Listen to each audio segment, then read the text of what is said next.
साल 1968 ये वो वक्त था जब दुनिया की मोस्ट इंटेलिजेंट एजेंसी रो का जन्म हुआ। रो ने अपने जन्म के बाद तो मानो भारत की तकदीर को पलट कर रख दिया, क्योंकि 1968 से पहले यानी कि रो के बनने से पहले ना हमारे देश के हालात बद से बदतर थे।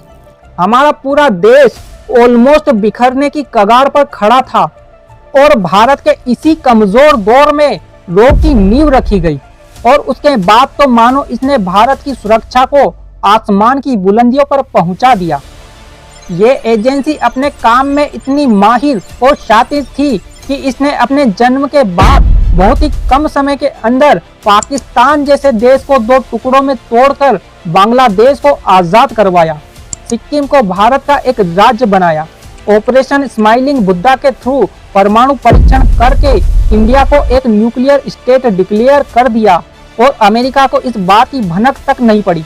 और सबसे बड़ी बात, CIA और ISI जैसी एजेंसी जो रो के जन्म से भी 20 साल पहले बनी थी, इनको एक साथ धूल चटा दी और इसी तरह के कई सारे ऑपरेशन को आज तक अंजाम देते आ रही है।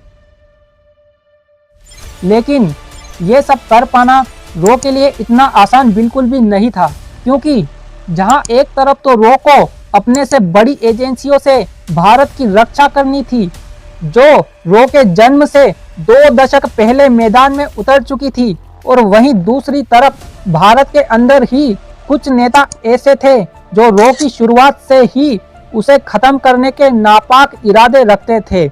यानी कि एक तरफ तो दुश्मनों से देश को बचाना था और वहीं दूसरी तरफ रो को अपने अस्तित्व की रक्षा भी करनी थी। मगर आज भी कई सारे इंडियंस को हमारे इतिहास की ये कहानी पता तक नहीं है। अरे कहानी तो छोड़ो, आज भी कई सारे लोग ऐसे हैं जिन्होंने अभी तक रो का नाम तक नहीं सुना होगा। रो के इतिहास की ये कहानी मानो इतिहास के पन्नों में कहीं दफन हो चुकी है। पर चलो कोई बात नहीं, आज की इस वीडियो में हम रो की शुरुआत के बारे में बिल्कुल डिटेल में बात करेंगे। पर रो की कहानी को समझने से पहले ना हमें साल 1945 के बाद के ग्लोबल डायनामिक्स को समझना बहुत ज़रूरी है, ताकि आपको आगे की बातें आसानी से समझ आ सके। तो चलिए शुरुआत से शुरू करते हैं। साल 1945 लगभग 6 साल तक चलने वाला वर्ल्ड वॉर 2 लाखों लोगों की जिंदगियां लेने के बाद और कई सारे लोगों को पूरी तरह बर्बाद करने के बाद आखिर किसी तरह शांत तो हुआ, लेकिन इसके तुरंत बाद ही दुनिया की 2 बड़ी सुपर पावर USA और USSR के बीच एक कोल्ड वॉर शुरू हो गया। ये दोनों ही सुपर पावर दुनिया में अपना इन्फ्लुएंस बढ़ाने के लिए और अपनी आइडियोलॉजी को फैलाने के मकसद से पूरी दुनिया के अलग अलग देशों को अपने साथ शामिल करना शुरू कर दिया। इसी बीच साल 1947 में भारत भी नया नया आज़ाद हुआ था और हमारे पहले प्रधानमंत्री बने पंडित जवाहरलाल नेहरू जी। इन्होंने दोनों सुपर पावर में से किसी की भी साइड जाने से साफ इनकार कर दिया और नॉन अलाइन रहने का फैसला किया, जो कि उस समय एक अच्छा डिसीजन था। इसके साथ ही नेहरू जी ने एक नॉन अलाइन मूवमेंट यानी कि NAM शुरू कर दिया, जिसका मतलब और मकसद था कि भारत ना तो USA के ग्रुप का हिस्सा बनेगा और ना ही USSR के। नेहरू जी के द्वारा शुरू किया गया ये NAM पूरी दुनिया को इतना पसंद आया कि चाइना सहित कई सारे दूसरे देशों ने बड़ी तादाद में हमारे इस NAM का समर्थन किया और इसके साथ ही हमारे नॉन अलाइंड मूवमेंट का हिस्सा बने। अब हमारे इस मूवमेंट से USSR को तो उतना कुछ नहीं, पर इससे USA की रातों की नींद हराम हो चुकी थी, क्योंकि USA एक सुपर पावर था और उसे ये बात बिल्कुल पसंद नहीं आई कि दुनिया के ज़्यादातर देश उसका साथ छोड़कर भारत के बनाए हुए ग्रुप का हिस्सा बने। और इसीलिए हमारे इस NAM ग्रुप को तोड़कर भारत को पूरी दुनिया में बदनाम करने के मकसद से USA ने CIA की मदद से हमारे खिलाफ एक बहुत बड़ा षड्यंत्र रचा।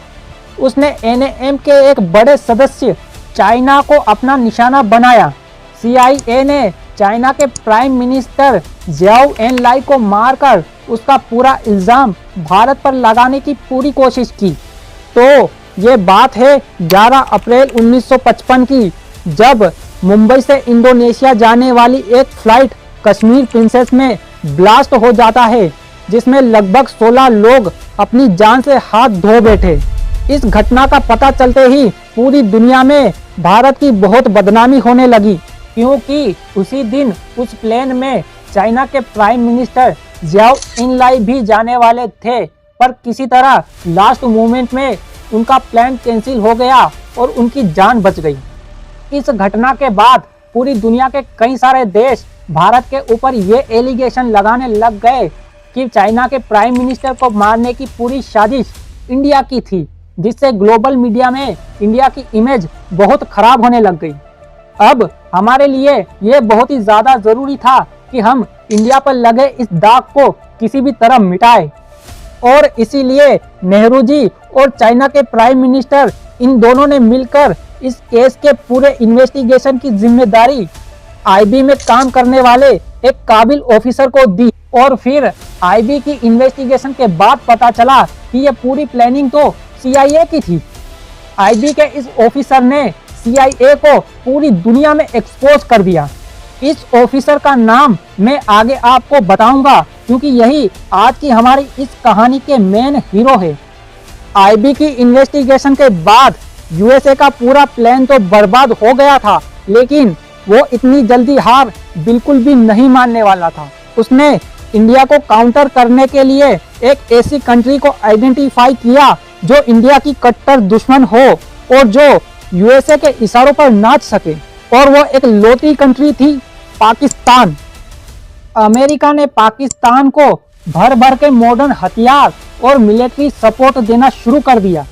अब अमेरिका की इस हरकत से इंडिया पर भी कहीं ना कहीं खतरा मंडराने लगा, और इस खतरे को भांपकर इंडिया को भी अपना थोड़ा झुकाव यूएसएसआर की तरफ करना पड़ा।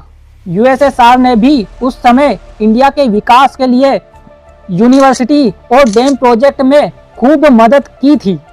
1957 आते आते इंडिया में यूएसएसआर का इन्फ्लुएंस इतना ज़्यादा बढ़ चुका था कि अब इंडिया के खुद के लोग यूएसएसआर की कम्युनिस्ट आइडियोलॉजी को वोट करके चुन रहे थे, और इसीलिए दुनिया की पहली elected communist government CPI government Kerala में खड़ी हो गई।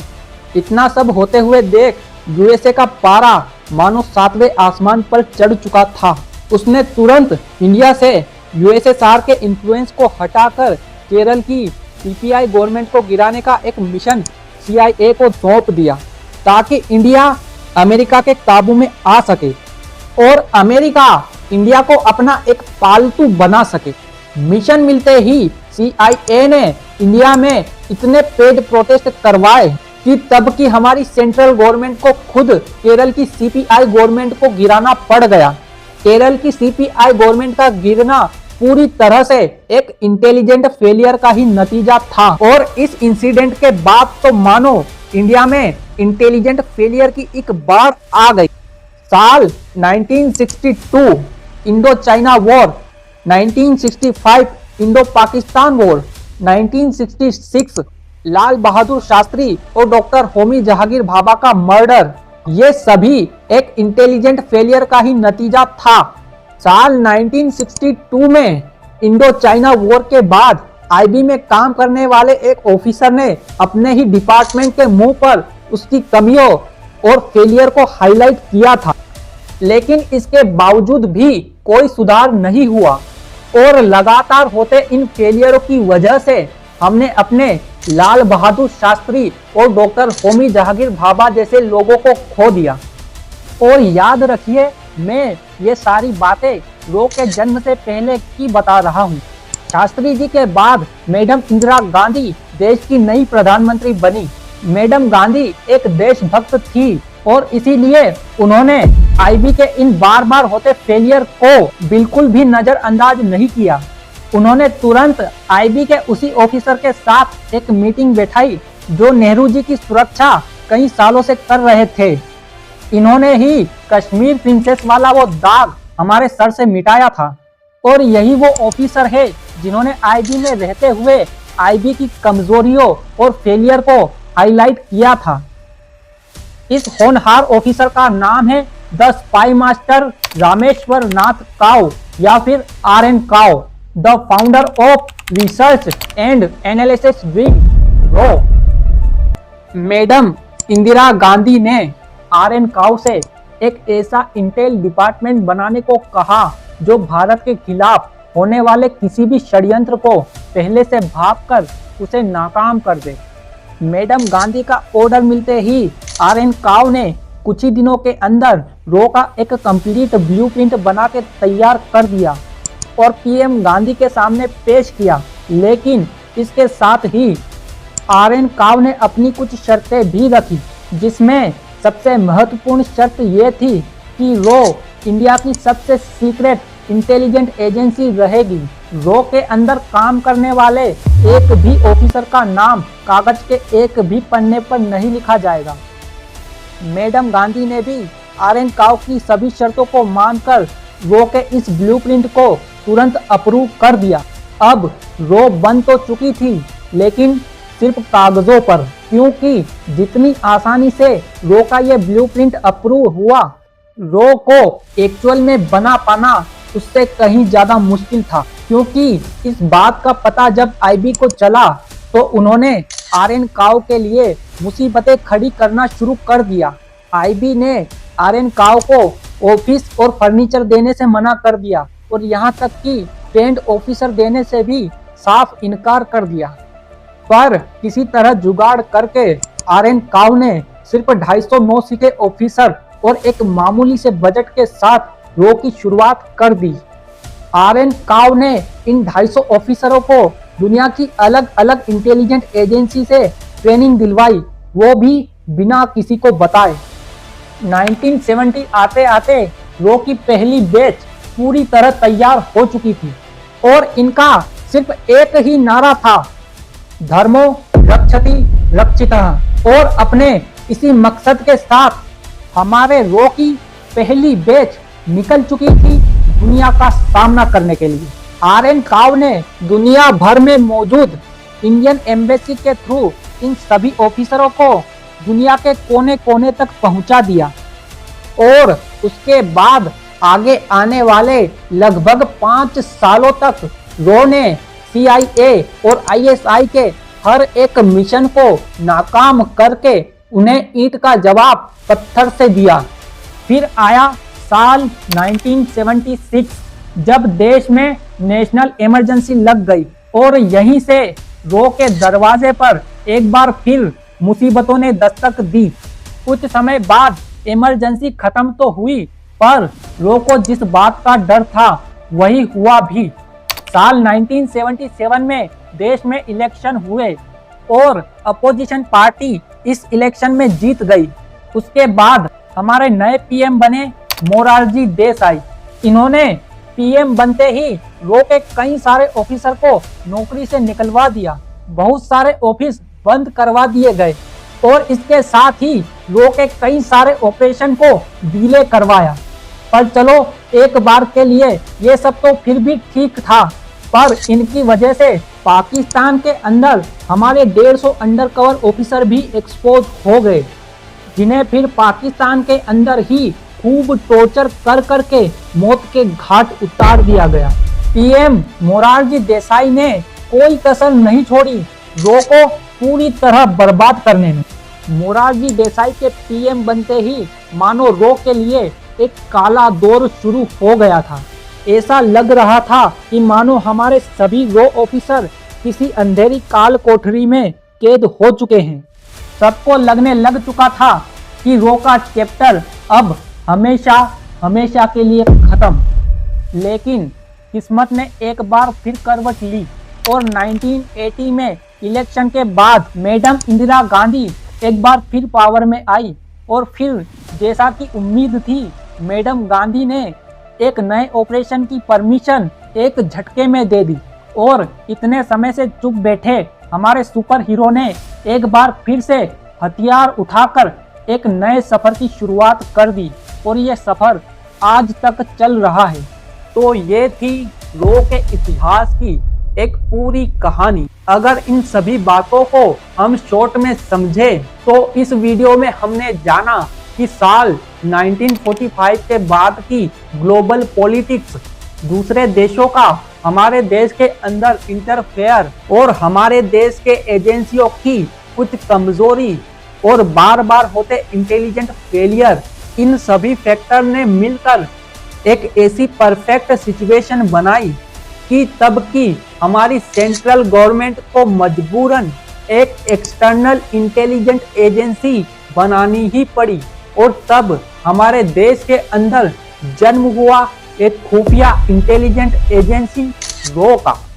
पर याद रखिए, हमने अभी तक रो के किसी भी ऑपरेशन के बारे में कोई भी बात नहीं की है। अगर आप जानना चाहते हैं कि CIA और ISI ने मिलकर हमारे देश के खिलाफ किस तरह के ऑपरेशन चलाए और उन्हें काउंटर करने के लिए हमारी रो ने कौन से ऑपरेशन लॉन्च किए, तो कमेंट में लिखिए रो पार्ट 2। अगर पार्ट 2 की अच्छी खासी डिमांड रही तो मैं इसके ऊपर एक पूरा डेडिकेटेड वीडियो बना दूंगा। तो चलिए मिलते हैं अगली वीडियो में, तब तक के लिए जय हिंद।